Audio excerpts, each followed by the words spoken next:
So what you need to know about Farhad Delaram is that he stopped filmmaking for a little while. He walked away, and now he's back. His new film, Achilles, is premiering at the Toronto International Film Festival. Today on the podcast, making the art you want to make, even if it means risking everything.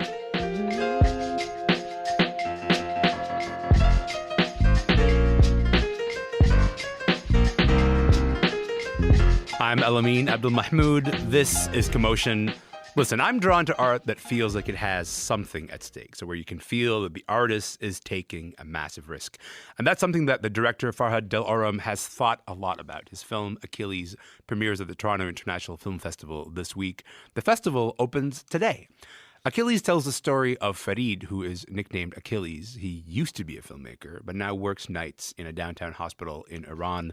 He eventually meets a woman in the psych ward. She's a political prisoner who has been institutionalized for years, and Achilles helps her escape. Farhad Delaram is with me in studio right now to talk about this. How's it going, Farhad? Hi. Thank you for inviting me. Oh, of course. I'm so happy that you're here. Listen, I just briefly described basically what the movie's about, but it's a story about so much more. How would you describe what Achilles is? So actually, it's very personal story because it comes from my own experience. What I was feeling as an artist in Iran. So when you're living in Iran and you don't want, if you want to be aware of your society, you can't close your eyes. So, and it's very difficult to make the art that you want. And that time I quit filmmaking because I was thinking I can't affect my own society. So why I should make films? Why I should make arts? So, and the main character is like this. So he quit his filmmaking, but when he meets a woman who is political prisoner, it really affects him, and again he gets some hopes that he can make changes. Let's talk about that. Let's talk about that woman. Let's talk about the woman that he meets at the psych ward. How do you see her story reflecting what it's like to be an artist working in Iran right now? So, working artist in Iran, if you read just some news that comes out of Iran, you just understood that these days, especially, it became more and more difficult, especially after women life freedom. They just arresting or accusing artists just because of expressing themselves, even in their stories in Instagram or social medias. So how about your art? If you just do or make something your art, it's become more dangerous for you. The other lead character in the movie is a filmmaker. That's Achilles, who stopped making films because he couldn't make the art that he wanted to make. Let's take a listen to this. پس دو تا راه حل بیشتر ندارم.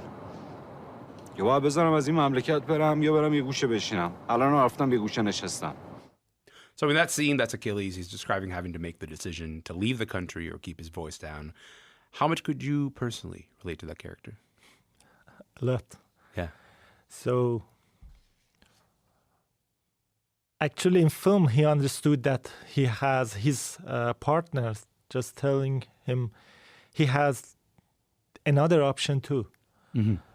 So many artists, they left Iran in these 40 years, more than 40 years, and especially in last 5 years. And last 1 year. And some artists very good, and I'm just talking about films, just filmmakers. We have very good filmmakers, but they quit filmmaking and they can't make. They force them to quit the filmmaking. And so they just sit in their houses and they're not doing anything. But there is a third option. You can resist. You can just. It's really difficult. It's dangerous, but you can make your art.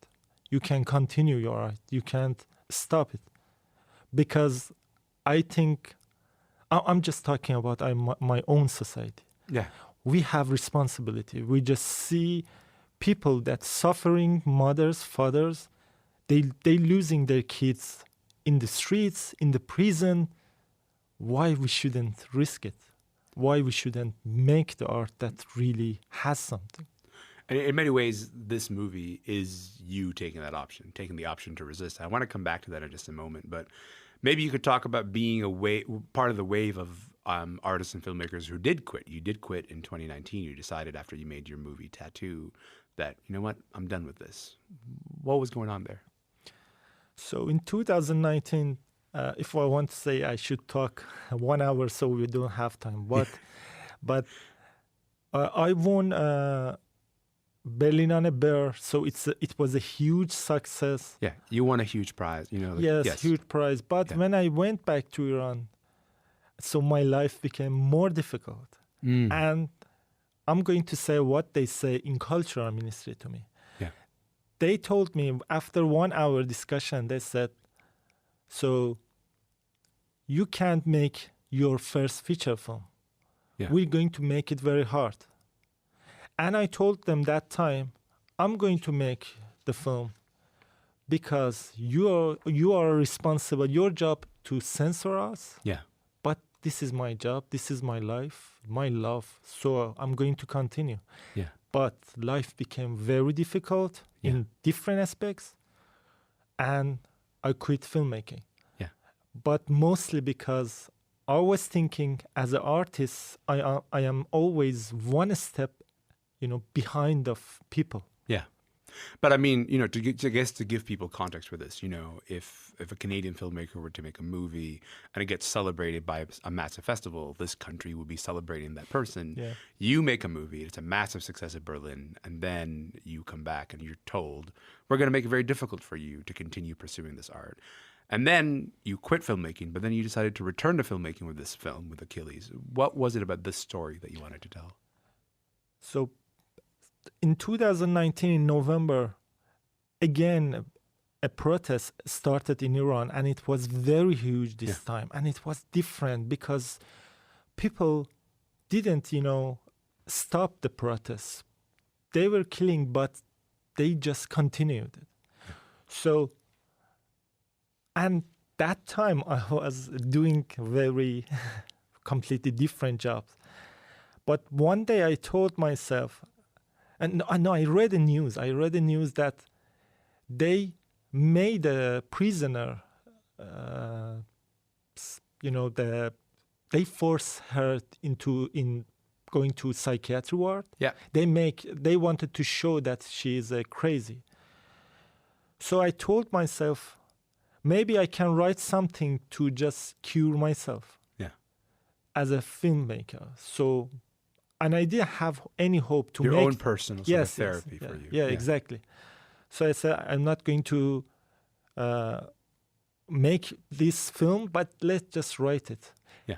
So then I started to write, and I just made it. We should also talk about how you were able to get this film made, because it's not like you just wrote this film and then you got the funding and then made it. You had to, because you made this in Iran, but you had to lie, right? Like the fact that, given like the subject of this film is a political prisoner escaping, and there's no way that this current regime would let you sort of make this movie. You gave them a script that wasn't entirely accurate. That was the only way that you could get this movie made, right? Yes, it's a method. I'm not the first filmmaker. Many of us, we are doing this because we should have a permission from the first point to shoot films in Iran. Right. But you can't submit the original script that you wrote. No. Yeah. Yeah, it was very different. I'm not going to say how much, but it was different. That's fair. It's fair for you to be so, we're not going to talk about percentage points here. But, as an artist, how do you weigh the risk of telling a story that you want to tell while also at the same time knowing that any art that could be seen as criticizing or questioning the regime could, in theory, put you in danger, or in practice put you in danger? So I think, as I told you, actually I'm not a fighter. I'm not, and I'm not going to say I'm not afraid of what's going to happen. Yeah. But I prefer to live with this feeling that I'm just doing the film that I want, and I can at least a little cure the people that they're losing their kids, their relatives. just a little, it's enough for me. So, and many people just say, but you're risking, not just me, many filmmakers or artists, we're risking a lot. No, I think in comparison to these people, we're not doing anything. You know, I'm interested in that idea that you don't think of yourself as a fighter, because you say I'm not a fighter, but you chose this path that was clearly not the easiest path to make, right? And you put yourself in this position, of course, in service of a story, but isn't that in its own way a form of fighting? So it's a fighting, but I didn't choose it. I see. think this just fighting chose me. I want to talk about the fact that, right now, a filmmaker got sentenced to prison recently for screening the movie Layla's Brothers at Cannes. You're about to share your film Achilles with the world. Are you concerned about the repercussions of the screening, at like a major festival like TIFF? Yes, I'm concerning, but so I just did it. Yeah. So let's see what's happened. Have you been back to Iran since making this movie? You mean after making Yeah, this movie? after making the movie. Yes, actually, I was in Iran. Yeah. But 2 months ago. But you hadn't screened the movie yet. No, not yet. And I went to cultural ministry and they asked me, can we watch the film? Yeah. But I said, it's not finished yet. It finished, but I said it's not finished. I'm sure that people are very familiar with hearing it's not finished yet from filmmakers. So that's a pretty good answer back. Listen, before I let you go, I just want to say you dedicate your film to the people of Iran who can no longer tolerate the walls. That's the direct quotation of the dedication. What are you hoping people feel after watching Achilles? So actually, it's not my kind of, style to write one sentence at the end of film, and I was struggling a lot. I was thinking a lot, should I write it or not? Yeah. But at the end, this is very personal film, and I said, let's just do it in a way that my heart says. Mm-hmm. So I really want to dedicate this film to them because I really believe they can't tolerate. If you just go to Tehran, Iran, nowadays, you just see a lot of women.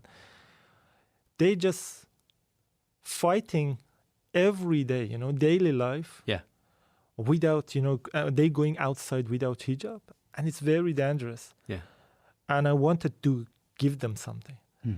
And because of that, I wrote this sentence. And sorry, I forgot your question. What was your question? I mean, the question was just about, wanting to end you've presented this quote, you presented this idea in this movie. What are you hoping people take away from the movie? So I just want people, not just from Iran, every audience to feel they really can affect their society. They can change. They can just go through these walls and make some cracks. And but sometimes they should just do something more. Yeah. For example, they shouldn't just sit in their house and see some tweets, retweets, likes. Yeah. They can do more. They can be a bit more engaged. Yes. Well, Farhad, I really appreciate you being here. Thank you so much for your time, and I hope that your movie reaches the people it needs to reach. Thank you. Thank you for inviting me, and sorry for my language. You were perfect. That was fantastic. Thank you so much. Farhad Delaram is an Iranian writer and director. His film Achilles is having its world premiere at the Toronto International Film Festival this week. The festival opens today and runs all the way till September 17th. After TIFF, Farhad's film heads to the San Sebastian International Film Festival in Spain.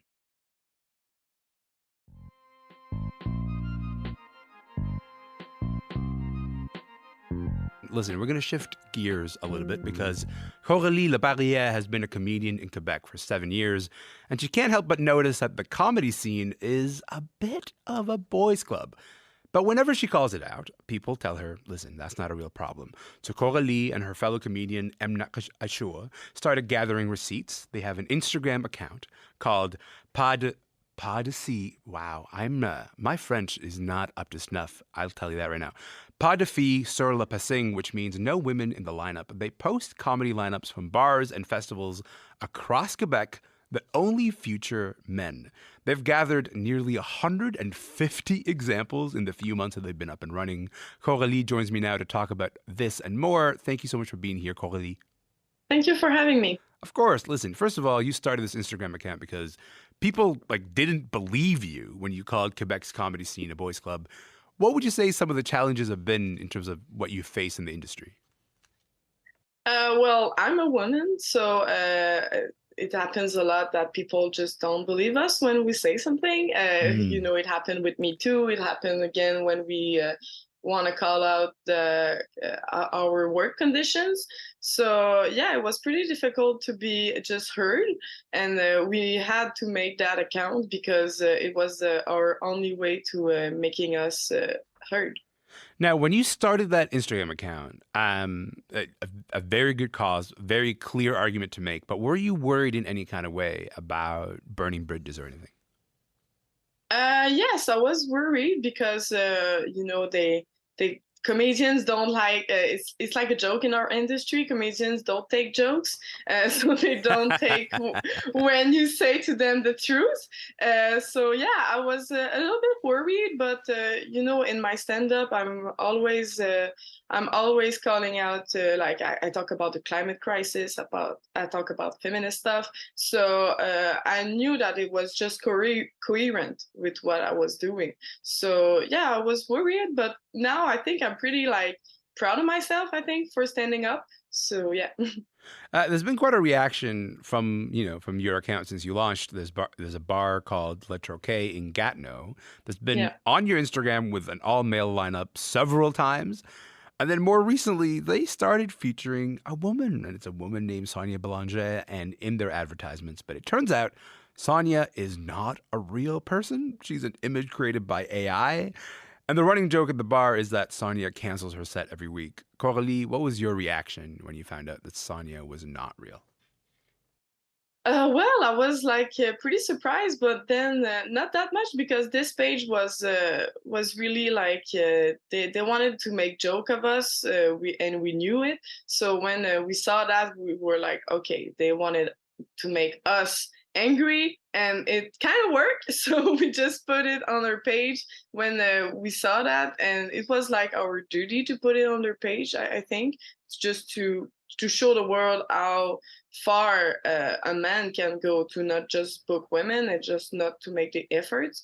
So yeah, it was a mixed feelings of emotion, I can say.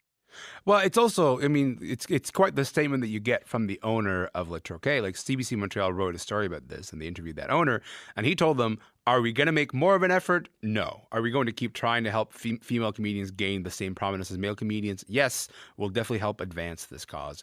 Well, what do you make of that?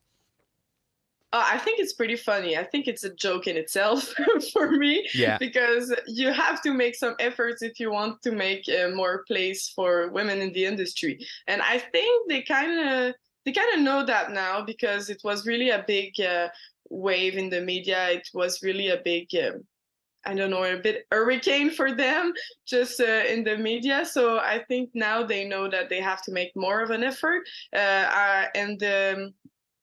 And they called me for to play at their show since then, and I said no. But I think now they really make an effort. I think they saw how much damage they made by doing this joke, because it's just burning bridges between women and the comedy industry. We should also say your Instagram account doesn't just have small clubs on it. You've also featured the Comédia Fest, which is one of the biggest comedy events in Quebec. When people from the industry end up seeing themselves on your page, on your account, see all these posts that you've gathered, what are the questions you're hoping they end up asking themselves? I hope they just want to book women. I just want them to be more curious about the women's work in our industry, because sometimes I just think it's a lack of curiosity. They just don't want to search. They don't want to make the effort to just go to the clubs and see our work. So I just want them to be more curious, because I think for me it's a minimum to have one woman per lineup. I think it's a bare minimum. I think it's a minimum to make our work conditions better. So yeah, I just want them to make, the little bit of effort. It's not that big of an effort. It's a less big effort than us when we have to make our career in that industry. Of course. Now listen, what kind of systemic changes do you think you want to see in your industry? Like I said, I want one woman per lineup in every lineup. Even if you're open mic or gala, I want them to just make this statement. I want this to be clear, and I also want a bigger conversation with all the actors of the business. I want them to just ask themselves: do they pay enough for us to be to want to work with them? Do they pay enough? Do they have a secure condition? Are we feeling insecurity when we go to the show? Because sometimes we don't want to do a 2-hour drive to do a show because we're gonna end up in a car with some dude that we don't know, and there's been a lot of sexual harassment in our business. So sometimes it's just we don't feel safe doing that. So I want people to ask themselves, are women feel safe to do the show too? Coralie, I hope they are listening. Thank you so much for being on the show today. Thank you for having me. Of course. Coralie LaPerrière is a comedian in Montreal. She runs the Instagram account Pas de Filles sur le Passing with fellow comedian Emna Achour.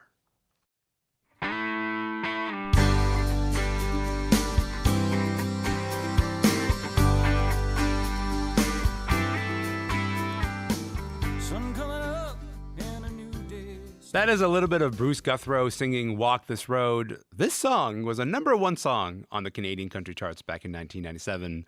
Listen, before we go, we just wanted to take a moment to remember Bruce Guthrow. The East Coast singer-songwriter died on Tuesday from cancer. He was 62 years old. Can I just play you this bit of Bruce talking about his approach to making music? Listen to this. When I go in the studio, I don't really say, okay, we're going to record a rock album or a pop album or a country or Celtic album or any, particular kind of album. I just, take the songs and try and wrap them in what I think is going to be right for the music. Wrap them in what is right for the music. During Bruce Guthrow's career, he put out lots of albums. He won a bunch of East Coast Music Awards. But one of Bruce Guthrow's biggest legacies was the CBC show Songwriter Circle. He created that show and he hosted it. The idea is simple. 3 musicians sitting in a circle, talking about their lives, talking about their songs in this really intimate way. We got people like Jim Cuddy, Alan Doyle, Dan Hill. They've all been a part of the Songwriter Circle. Bruce Guthrow also spent 2 decades as the lead singer of the Scottish band Runrig, which I could tell you is a popular band, but listen, why don't you hear Bruce say it? They're what I would call the Grateful Dead of their market. They just have an incredible fan base. We'll play 4 different countries and have the same front row in those 4 countries. Here's a bit of Runrig with Bruce Guthrow on vocals performing live at Stirling Castle in Scotland in 2003.